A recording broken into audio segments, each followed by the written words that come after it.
How would I describe Elastica to you? Horrible question. Cool. Oh, we're really great. That's my one. I had a sort of lifelong obsession with Adam Ant. I really, really wanted to meet him, and I got Damon to give him a CD of Line-Up at the EMI conference, and I saw him walking down the road in Primrose Hill and screeched my car to a halt and jumped out. I went up to him. I went up to him and said, "Oh, do you want a lift?" And he was like, "No, not really," kind of thing. Yeah, I was just like... Totally clotted him in the street, scared the shit out of him. I saw him from like 200 yards and knew it was him. I was like, fucking hell, it's Adam Ant. And it was my birthday, and I screeched my car to a halt first of all and thought, I can't do this, and bottled out. And then about 2 minutes later, I thought, fuck it, it's my birthday. And went up to him again, and I was just like, oh, hi, you know. And then I went, oh, my name's Justine. And he was totally looking like, oh no, I really don't want to speak to this strange fan.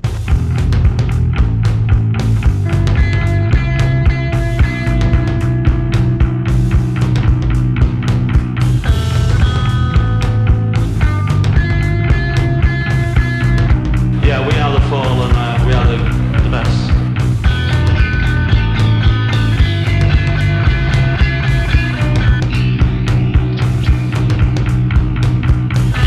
Yeah, we are the Fall, and we are the best.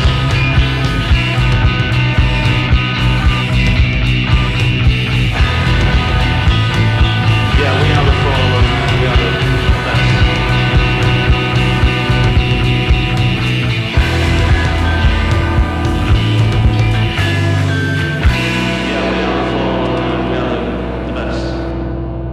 best. So, know what I was thinking?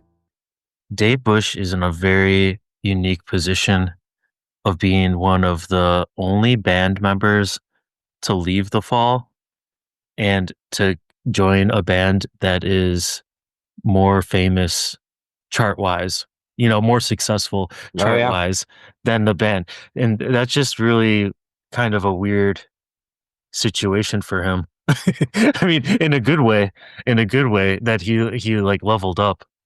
He obviously wanted to stay with the Fall, but it's kind of weird to be like, oh, I'm going to be in the band that actually has more mainstream recognition.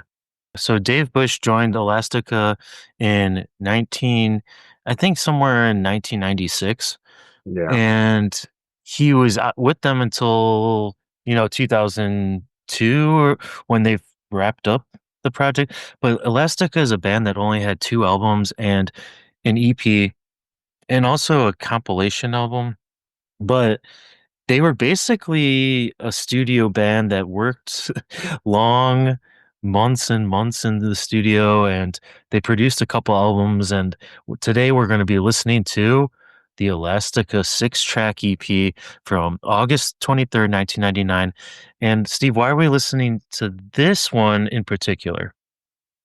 Well, we have an ex-Fall member and a current Fall member on this EP.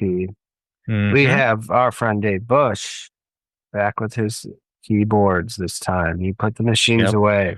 Yep. But we have the one and only Marky Smith on 2 tracks on this EP. Yeah, very unique, very interesting.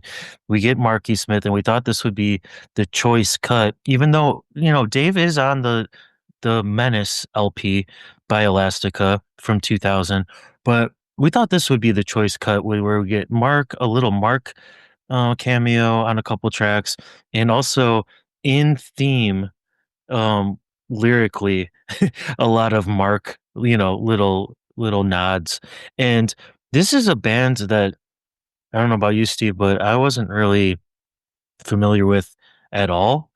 I know Suede. I listened to Suede, and Justine Frischman and as well as the drummer Justin Welsh. They were both in Suede, and they left Suede and started this band. And it's kind of a cool, interesting band where I originally not knowing the band and just seeing Elastica a lot, even, if we're looking at we're looking at a lot of festival posters and things like that from the era of the Fall, and Elastica's name is like on a lot of that stuff in the 90s. Like for a band that only had one album out, they were really riding the wave of, Suede and their own stuff. So it's Yeah, kind I of mean, interesting they were their Elastica and their debut album. I mean, it hit #1, and it in the was UK. in the Yeah, UK, and it was the top most grossing for 10 years running. it was. Oh my Yeah, God. until I think what is it? Where did I read it? Oh, I think that until the Arctic Monkeys came in 2006, Wow, that is wild. I would have never guessed that. I mean, beating it out would, beating yeah, out Oasis. yeah, and that and just I guess Justine and Oasis had a little bit of a rivalry, and I think it was due to that, both of them being in the spotlight, because I think she said something along the lines of like Oasis's music is, I'm just paraphrasing, but it's like some of the most uninspired music I've listened to in a long time. And then of course like Noel Gallagher or Liam was like, man, has she listened to her own album? Ah, Like they're just going back and forth at each sure. other. But I mean, when you're at that level, and this is like certified gold record sales, in the US and Canada and the UK, of course. But it's really interesting because that album, Elastica, self-titled 1995, is it's more rockin' than I thought. I thought it was going to be a little bit more electronic, just I don't know.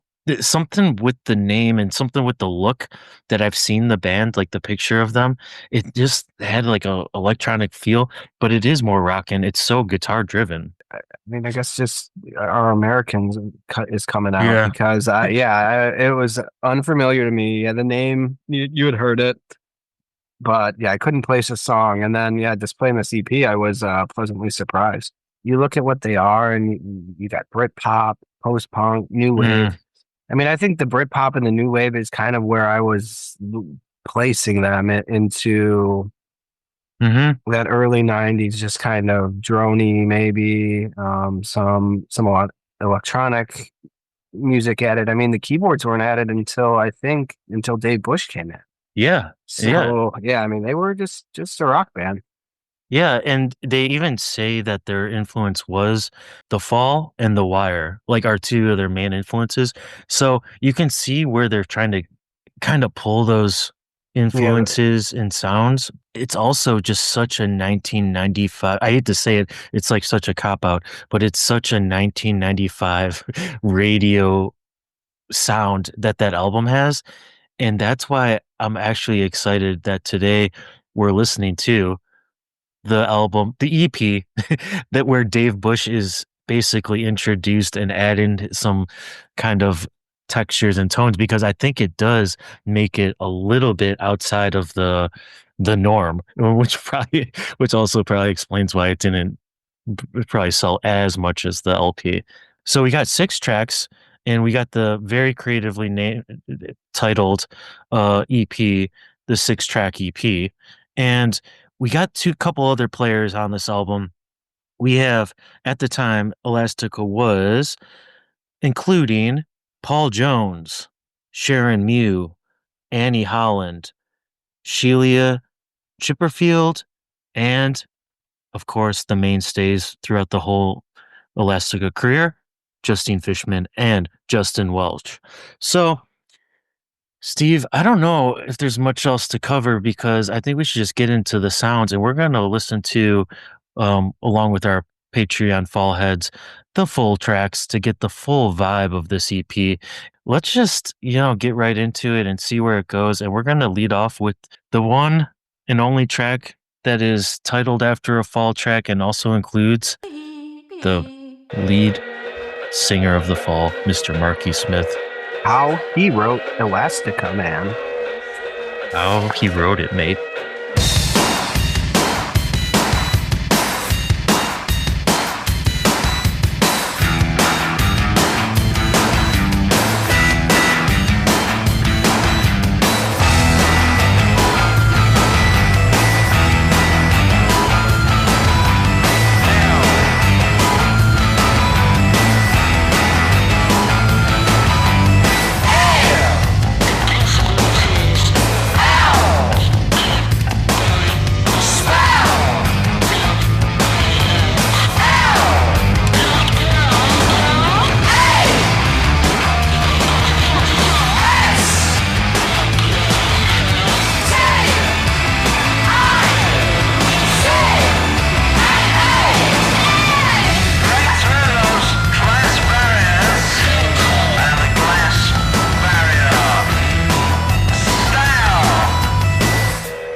Whoa.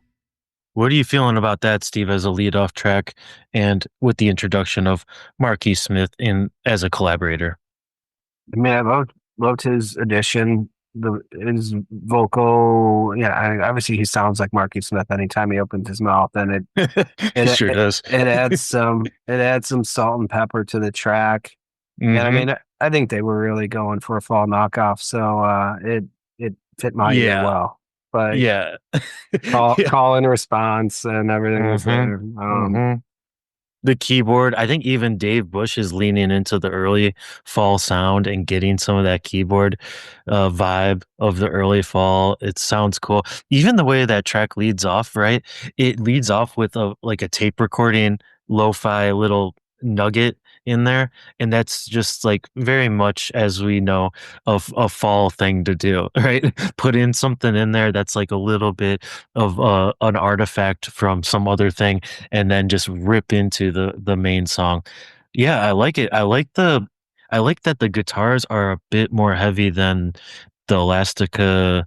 Mark doing the lyrics that are kind of a scatter shot. He's like, at one point he's just like magazine, you know, just like pop it in there, giving you the random words that are good. I guess the backstory of this is Dave Bush was like with Elastica, and in some way Mark's name came up, and I think they were like, maybe he's in like the studio nearby or doing something nearby, and they were like, Dave, do you think you could get Mark to come over here and help and be on one of our tracks or something, or maybe just stop by or whatever and listen to our track?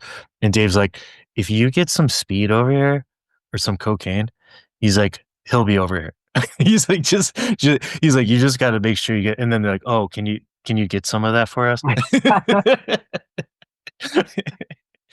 And so it turns out the mission was successful, and they got Mark to be on 2 tracks, which is, a bonus. So they must have got a nice, healthy supply for the session.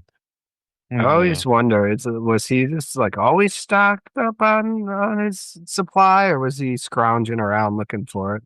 Yeah, I mean, I think free is always better than having to use your own, but I think there is like another backstory, which I don't know if it was in this instance, maybe it was, where Mark was also just like, crawling around on the carpet trying to get the last, little bits, which, you don't want to hear, but that might be the creative juice that you just need that little extra.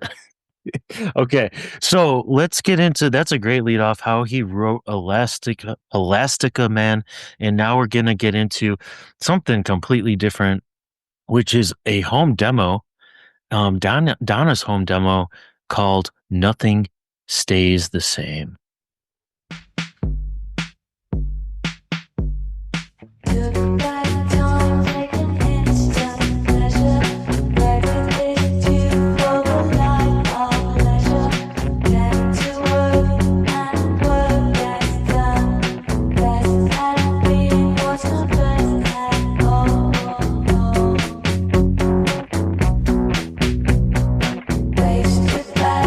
Being best of bitter.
of mind, keep in check, there is no time. Lessons find us peace of mind, keep in check, there is no time. Lessons find us peace of mind, keep in check, there is no time. Lessons find us peace of mind, keep in check, there is no time. Oh yeah, I like that one. Yeah, I mean, just that is a 90s, not 90s track all through. I mean, I want to record in this home demo studio. I mean, big loud bass, nice soft cymbals. Yeah. Yeah. That's the thing that's doing it for me, honestly, and that's why this one and the next one are like my favorite on this EP. It's because it has that just that organic homemade feel that I really like, and it's not as polished. And honestly, I've been watching some of the music videos. I don't know if you caught any Elastica music videos, but yeah, I mean the stuff with Justine's visual art. I assume it's her visual art. I mean, it's super fun. It's really cool. I mean, but then when you see the band, you're like, man, this is such a band that they're obviously talented. You could tell they're on Geffen Records. So I kind of have an assumption that some choices were made to, if you're going to be a pop band, if you're going to be a popular band, you have to have the look. And they had the look. Like every member of the band had the look of like accessible rock. Yeah, I mean, looking at the YouTube video for that and just looking at their 90s costumes, listening to that song, I was just like, oh yeah, this is for sure. Right? Like for sure. Yeah, I remember that. Yeah, I remember that too.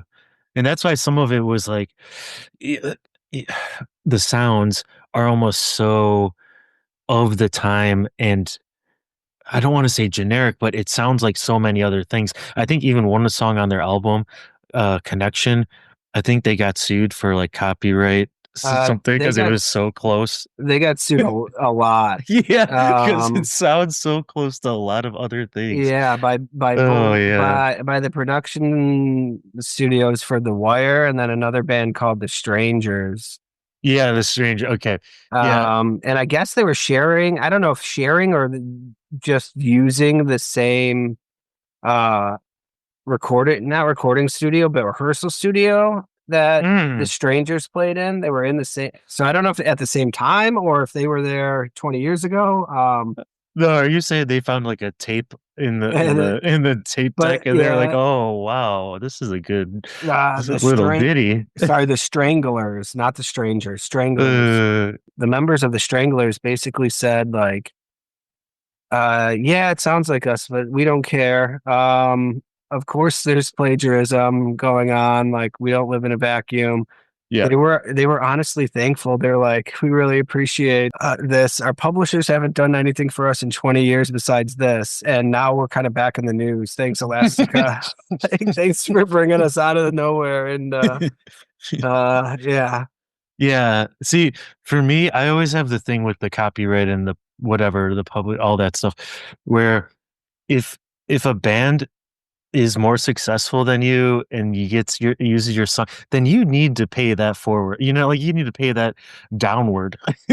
But if you're like fucking Elton John and like some guy wants to do a cover and put it on Bandcamp, you know, that like not that many people are going to listen to, let those people have some fun. Okay. Let those people have some fun with it. What's the big deal? I've always heard or like reading into that, like copyright infringement and stuff, is that if they don't go after it, then like you can then bring the cases that haven't been brought after, like to court with you to like defend yourself and be like, well, you know, Elton didn't sue these other 5 guys that did it. Yeah. So I thought it was cool. Like, how am I supposed to know what he's going to go after and whatnot? So you tend to like, you tend to ignorance. you tend to kind of lose your copyright. You can lose the copyright of it essentially if you let it kind of become public domain. So everyone has to kind of be attacked to some degree. Yeah, that's the unfortunate legal system we live into, and that's also the reason why, which is so bizarre, artists have to re-record their whole album, their discographies. Like they have to re-record it to get their own rights back. I've never understood how that's even possibly allowed. Like Taylor Swift just re-records everything, and she's like, this is not mine. Jeff Lynne of ELO was doing the same thing. He was getting the Electric Light Orchestra cataloged in his I played an A chord there when on the last time I played a C chord, so a totally different song. Totally different. He's like, I just played the song through the speakers in a different studio and recorded it. Like I recorded it. No, that's what I would say. That's what I would do. I was just like, no, it's a different room. Yeah, here's the masters. Here's the master tape. I played it through a better soundboard this time. I would honestly be pulling my hair out if I had to re-record songs that are like 20 years old. I'd be like, get the fuck out of here. I don't have time for that. That's not intriguing. That's not interesting for probably most artists to go back and just re-record something. No, either you make it shittier or better, but it's not going to be the same, right? Or it's going to be so unenergetically the same that it's not going to sound the same. The odds are so not in your favor too. If you go back to record your own stuff and you're like, I'm going to make it even better, the odds are so against you that you're going to make something better. It's probably so much more likely that you're going to fuck it up. You're gonna make it especially if it's a classic that everybody knows. You're not gonna bring the mojo that they want to it. No, the only way you would make it is if you went to some demo form, where it's so stripped back, like this, like we're talking about. This is the good stuff. This is the stuff I want to hear. Even that little synth in there is really good. That's from Donna's home studio.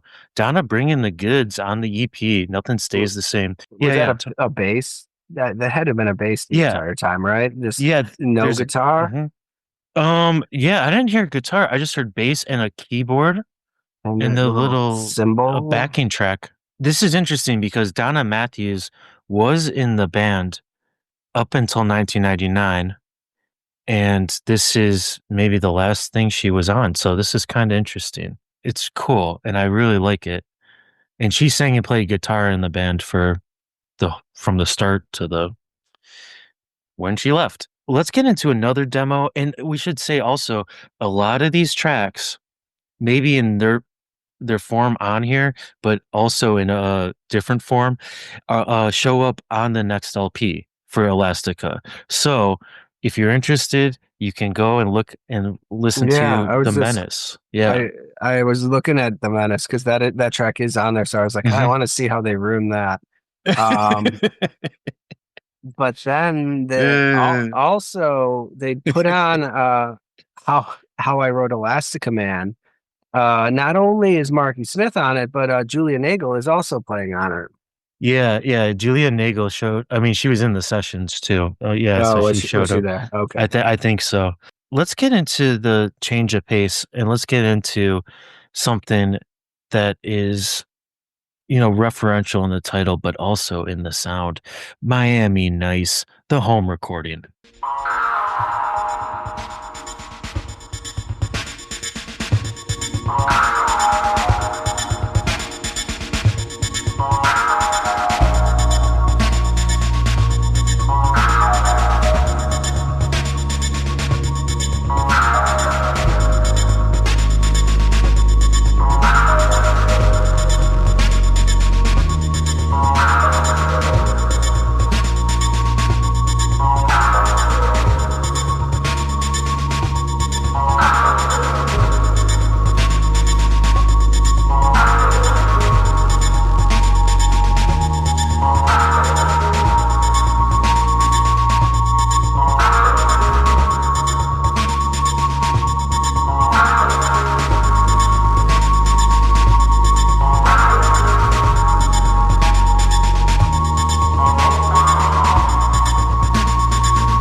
you kind of don't want that one to end, do you?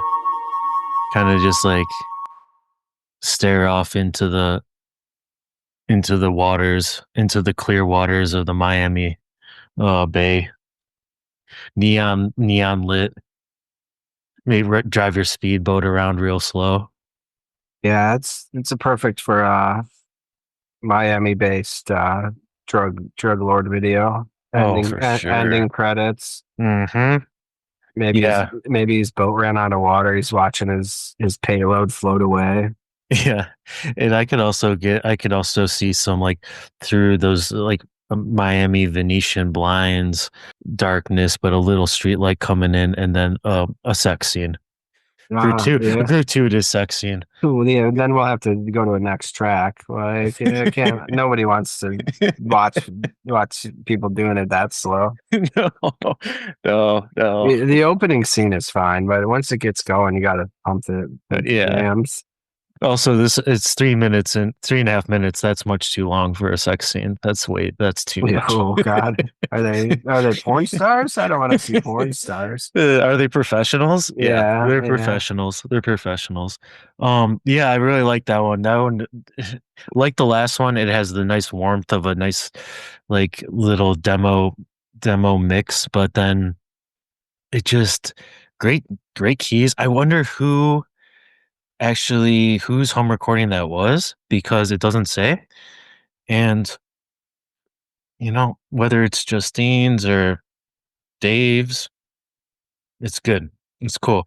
And the one I'm kind of curious about is how much did it change, like you said on the last one, to the album version? And since we're on Patreon, I say we just give this, the album version a listen. Let's see how much it changed right here, because we can do whatever the fuck we want on Patreon. I was curious if this band called the Reformers has gotten sued by Elastica for copyright infringement, because a lot of their music sounds very similar to this track. Okay, yeah. No. No, I mean, we've been sued over. The Reformers is one of my bands, and we're much more influenced by Tangerine Dream than Elastica. I'd like to think, and I'd like to say, just because you didn't know about it. No, I didn't know I was ripping off Miami Nice, which was essentially ripping off the Miami Vice theme song. So a triple ripoff is in play. Let's listen to Miami Nice, the album version from The Menace.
All right. Well, it didn't change too much. No, a little heavier guitar. That's about it. Yeah, a heavier bass synth, It's like that they get that little low end in there a little bit more, but honestly, I think that one was even more Reformers than the last one. But yeah, man, Miami Nice. Oh man, that's pretty good. I like the demo. I like that home recording. I'm getting excited. Yeah. I think Menace is going to be on the playlist tomorrow morning on the drive to work. I mean, if it's got mostly these tracks, we'll see what else they got to give. I don't know how much I'd go back to the Elastica first one, but we'll see how this one turns out. I almost feel like, Dave Bush was in the band for what, at minimum at this point, 2 years. I'm being conservative. It's probably like 3 years.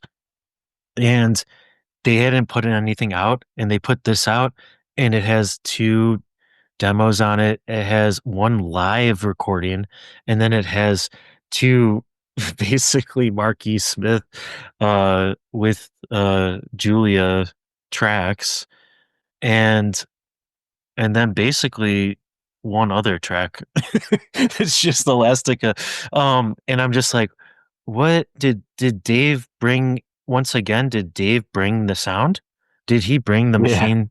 Did he bring the machine sound to the forefront? Because Elastica, I think, needed to go even more than the fall into a more unique territory that was synth based. And I think it works. Yeah, I think it's kind of that, like, everything that glitters isn't gold. Like, you make gold and you kind of realize, like, that wasn't as exciting as I thought it was going to be. Like, what else? What's next? Like, I guess we'll just keep pumping this out, but that's not. And they seem like creative people. I mean, like, Justine went on to just become a pretty prolific visual artist, and like doesn't really necessarily make music at all anymore. Yeah. It was real interesting too when I found out, because I was listening to the whole first LP and being like, why does this sound like Blur? And then I found out later that she was like dating Damien Albarn from Blur. And I was like, wow, okay. They were both on the same wavelength as far as what they were going for. Or maybe playing off of each other, maybe playing off of maybe the whole Britpop scene was playing off of itself. Like, I think everyone was trying to get that notoriety. The cash was huge. The record deals were as big as they've ever been. The shows, I mean, it was, everyone had a TV. Everyone was watching music videos. It's like everyone wanted to be on TV. You can hear that a lot of bands going for that. But then when you hear tracks like these, the home recordings, you're like, oh man, they could have just done something artistically intriguing instead of accessible. And it would have been, for you and I, it would have been much better. Exactly. Well, right. for the minority. Yeah. Yeah. For the record label, it mostly is what. Yeah. Like, they made the right choice. What you have to worry about. Yeah. I mean, they would have been paying off that record advance a long time if they just submitted these demos. But Steve, as we're flipping over the Elastica 6-track EP, let's look at the album art. We have on the front kind of a split little strips of photos of the band members playing. So we got 6 little cylinders, 6 little strips, 6 band members. I kind of like that it looks a little bit faded. It's a little bit like it's smudged ink, almost like Xerox, but then watercolored. Yeah, I like the white on the pink better than the tan on whatever color that is. Yeah, I do as well. Yeah, I like the informality of it. Like, they all kind of want to be rock stars, but it's obscure enough that they're still cool alternative guys, right? Yeah, they're going for the alternative. Yeah, exactly. What do you think about the band name, the way it looks? They don't have a capitalized E for the Elastica, and they also have an X above the title, and it's a little bit, I think that's the dot for the I. Oh, that's the dot is an X, which is also our alternative move. Well known, well regarded. That's about it, and that's pretty much all I need to see before we flip it over, because Steve, we got something else, another little treat. Are we gonna hear one of our favorite vocal voices again on this next track? Marquis Smith singing with Justine KB.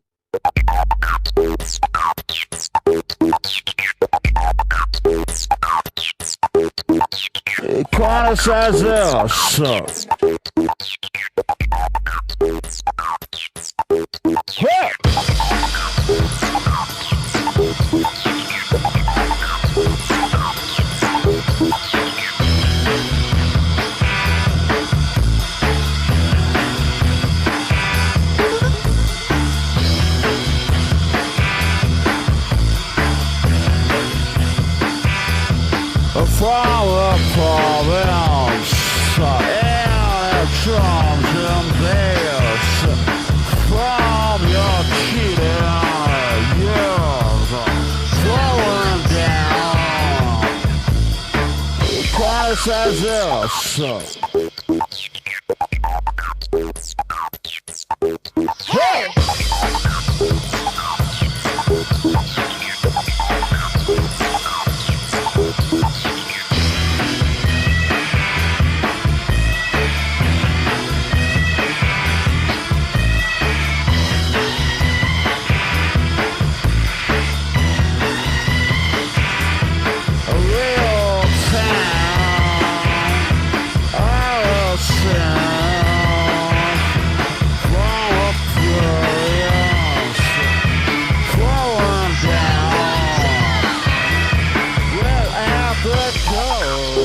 You don't know where to go. Hey!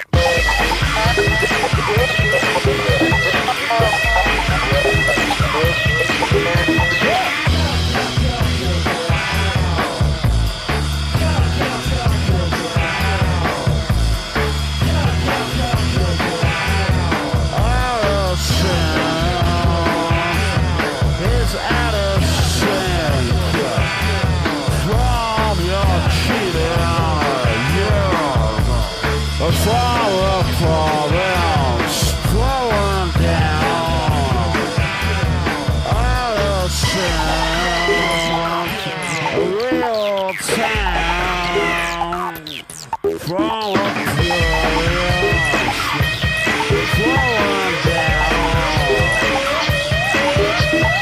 Come, come, come, come, come, kid. Come, come, come, come, come, kid.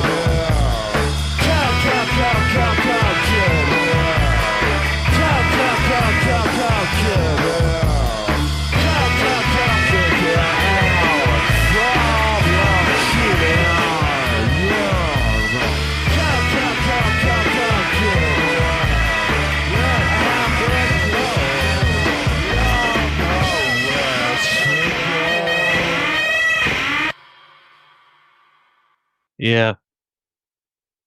That one's on there. That one's on there. Another. You like the fall? You'll like that song. You better. It has the track title KB, which I've seen or heard some people try to say that is a reference to Carl Burns. Ah, I wonder how Justine felt playing the role of Brick Smith. It was, yeah, see, was that Justine or was that Julia? Either way, that sounded exactly like a Bricks delivered vocal. I'm with you 100%. There's not even any that. Once again, we're in the slippery gray area of copyright infringement of a Bricks impersonator, because that was delivered with the Bricks inflection. Yeah, absolutely. American. That one, I don't know. I don't hear the Carl Burns in the lyrics. The lyrics are pretty not straightforward, but when he starts with "from a promise, yeah," in drums and bass, "from your cheating years throwing down," I'm like, yeah, this is going somewhere. And then it just keeps doing that with a couple different lyrics in there, from "up your shit throwing down." It Kick it out. It's a little bit not ready for the prime time, but they thought it was ready in demo form, and they also thought it was ready to be on the album because they also added it to the album later. Well, and what the lyrics seem like they got way more aggressive in the actual song. Yeah, they got a little bit more aggressive in the words selection. Telling people to fuck off. Yeah. Yeah. Looking through both of them, I was like, I didn't hear any of those F-bombs being dropped, but okay. Yeah, and if Mark is writing this, it says that he is, but this is also probably an easy situation if Mark's singing on your song to just be like, yeah, Mark gets the writing credit. But this also seems like maybe they just had a drum track with a a bass, and they let Mark go off, and then they said, and Mark's like, yeah, see ya, mate. He's like, yeah, fucking gone. And then you're like, oh, okay, how do we chop up this? Yeah, it's probably an old 3 vocal takes. It was probably one of Dave's old machine recordings, patented fall songs. That just like trick. Yeah, Dave, can you do that one track that one time? Do you still have that saved on your machine? You can just play it, right? You got it. It's in the once it's in the machine, it doesn't come out. I know, Dave. Just play that one thing that we did that one time. I know this is not how it went down, but wouldn't it be so hilarious if it was they did a session with Marky Smith just by happenstance, and Dave Bush wasn't in the band yet, like he was just like chilling, doing his own thing, selling his hippie stuff at the market, and then he gets the call, Dave, would you mind coming to the studio real quick? We got a problem. He's like, oh yeah, whatever, yeah, sure. Comes in there, and then they're like, yeah, we did a session with Mark, and we have no idea how to get this into a song form. And he's like, oh yeah, no problem. I've done this in 20-minute session. How much time we got? Just 6 months. Yeah, Dave. Mark won't sing along to any of our tracks. Could you have anything saved that you could play for him? Yeah. Oh, don't worry about it. Yeah, I got these things. My machines are full. Yeah, I got these tracks where he's just saying kick it out, or kill you. From your cheating years. Yeah. Oh man. Not the strongest, I'm gonna say. Not for me. It's just not for my ears. And I feel let down because that's the only other Mark track we get. So, but we get what we get, and we got to move on sometimes. So let's move on to the 5th track on the 6-track EP called Operate, the live version.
berated. I mean, great. Yeah. Good song. Good song. Fast, I, hard. Fast, yeah. hard. I like the jagged guitars, and I don't know the actual version of this. I only know this version, which is a live recording, and it kind of sounds cool that it's like kind of a fucked up compressing tape Oh yeah, recording. it's better. It's better as raw, fucked up as you want. You can Uh-huh. get it. Yeah, it's not going to be better. No, I mean I don't know what she's saying, and it's also the vocals are obscured, the guitars are in front, they're getting compressed by the tape, the drums are popping, they got the edge to them from the recording. It's good. I like that. I like the song in general. What but the question this raises in my mind though is they had a debut album, right? And it was so successful. It was so successful that for 4 years they basically what were they doing? They were recording, but then they were second guessing themselves. They were maybe being hypercritical. It's always hard to make that follow-up sophomore album. We know this, right? And I think they might have gone a little bit too deep into themselves and Yeah, overthought it. yeah. I mean, I was reading Yeah. they were partying. They were Yeah. spending that money. But I also just read that Suede's debut album also broke a 10-year record for the fastest selling debut album in nearly a decade. So that's 2 albums for her. That I fastest know. selling debut album. I mean, that's a pretty cool Yeah, that is. stat for one woman to have. I know Like, that is. It really says something. And it's also interesting because I don't know much about Justine, but besides the limited research we've been doing before this for this episode, but every every band that she's been in and every kind of relationship she's been in that's been romantic slash creative, because I think almost all of them have had like the creative, like being a part of a band or being a part of like you're doing your thing, but I'm doing my thing, but we're kind of bouncing ideas off each other. All those people that she's been connected with have said I wouldn't be like the artist that I know myself as today without having her in my life, which is yeah, dang, then that just says it all by itself, right? That just says it all by itself. You got to just have someone like that with that personality. yeah. It's like the exact opposite of a muse, I guess, right? Where like you're just like, oh, Uh, this person is by my side, and I can flow creativity through her or about uh, this thing, but like, yeah. no, like she's a driver of it all in both of us, right? Like Mm-hmm. her Mm-hmm. creative energy is pouring out constantly. Yeah. Yeah, I think she got a degree in like from an architecture college at the university colleges. Hmm. And Yeah.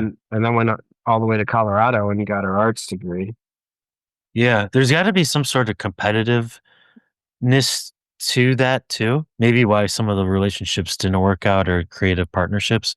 There's got to be some sort of competitive edge to that where you're like, dang, she's doing that or she's bringing that. I gotta up my game, right? I Yeah. gotta bring my own. I gotta get my shit in, get order, and make sure I'm bringing like something just as interesting or like at least something that's gonna step us up a level too. And then at Yeah. some point you're gonna be like, dang, we got number one record, gold records, and then you're like, okay, go do it again. And you're gonna be like, I'm just gonna go to the pub and I'm gonna go to the dance club and I'm gonna go, just Yeah. like Or party like, in my flat. yeah. Or we burned it out, right? Like, Mhm.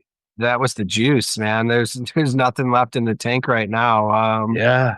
I can only imagine because they would have to do the music videos, a tour, press. Like that was the era of doing like the press, like hardcore press, which is like go on all the talk shows, TV, like magazines. So they might have been like, "Whoa, that was great," and also we're getting paid, and also we probably got a crazy advance for the next album that we're just gonna string out for, what did they string it out for? 6 years, whatever. 5 years, 6 years. Oh man, just about. And you're just like, man, yeah, that does make sense. But they didn't stop there. Let's get into the last track, Steve-O. Wrapping it up, the Elastica 6-track EP with the track Generator.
You know who better be ready for some copyright infringement is the first time I heard that, I heard the band Wet Leg. So they're gonna get reverse copyright Yeah, infringement. well, no, Wet Leg with Elastica is coming for Wet Leg. Yeah, I could definitely hear that. That's definitely in there for sure.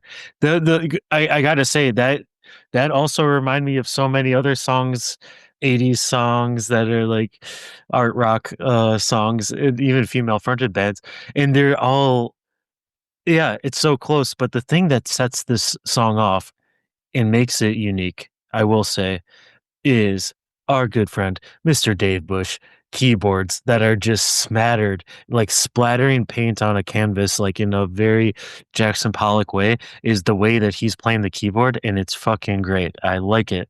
It's the thing that makes me want to re-listen to that track. Because otherwise, it's kind of as, straightforward. It goes. The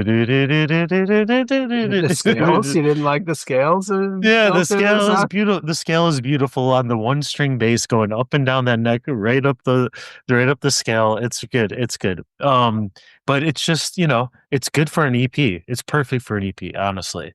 And a lot of these songs are really just like, they're out there. They're out there because of this, and I'm glad that it's on there. We were talking about how Justine kind of influences people, and I'm not. You were talking romantically. I'm not sure about this. Okay.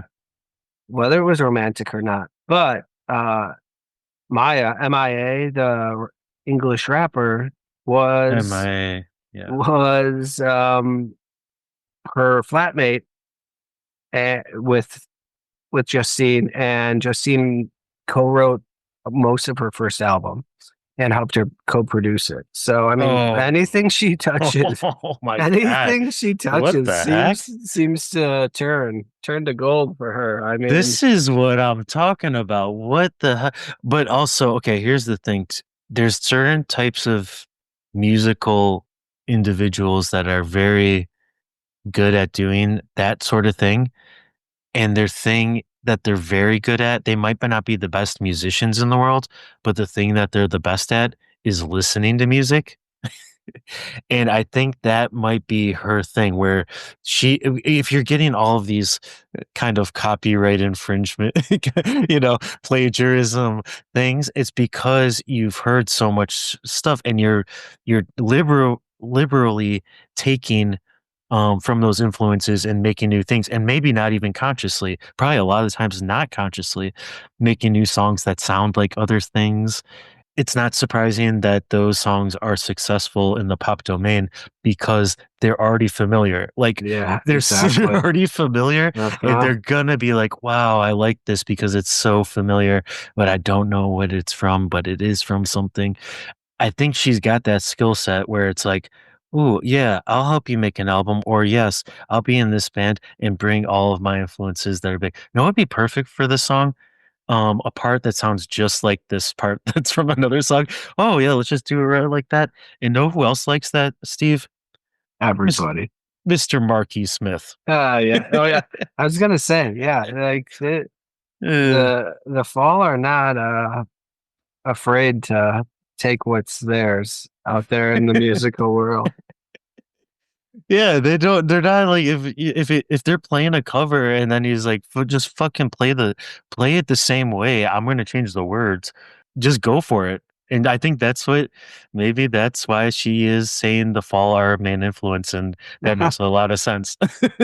Yeah, you can use the same guitar riff. It's fine. It doesn't matter. It doesn't matter. It's exactly the It's a same. guitar. We can all make it sound certain ways. Yeah, as long as He, you see, he yeah, doesn't own the guitar. I could play the same notes yeah, in the same order. yeah. I'm allowed to play the bass scale. Okay, that's a bass scale for everyone. We can all play the bass scale. It's public domain.